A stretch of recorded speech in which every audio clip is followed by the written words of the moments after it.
خب درس 31 کتاب شیوه سنتور نوازی مجنون نبودم. میدونید که این درس 2-4، یعنی چجوری باید بشماریم؟ یعنی باید بشماریم 1 و 2 و هر سیاه 2 شماره است، یعنی هر سیاه میشماریم 1 و چنگ اول رو میشماریم 1، چنگ دوم میشماریم و چنگ سوم میشماریم 2 و چنگ چهارم میشماریم و درس رو میزنم و با شمارش میخونم 1 و 2 و 1 و 2 و 1 و 2 و 1 و 2 1 و 2 و 1 و 2 و 1 و 2 و 1 و 2 و 2 نقطه از اول باید تکرار کنیم 1 و 2 و 1 و 2 و 1 و 2 و 1 و 2 و 1 و 2 و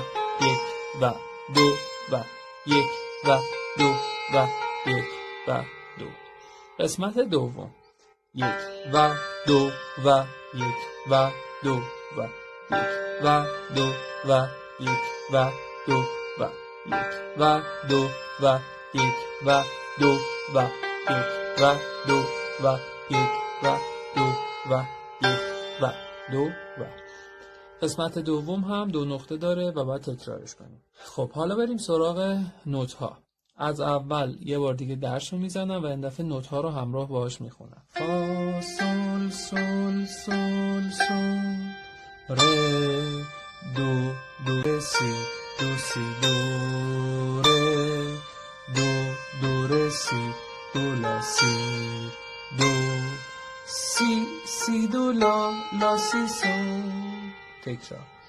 فا سول سول سول سول ره دو دو ره سی دو سی دو ره دو دو ره سی دو لا سی دو سی سی دو لا لا سی سول.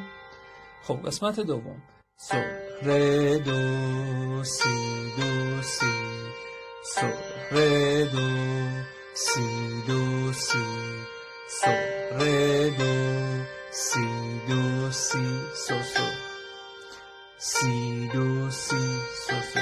یه بار دیگه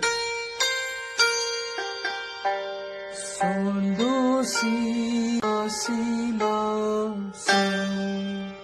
دوباره این قسمت رو باید تکرار کنیم.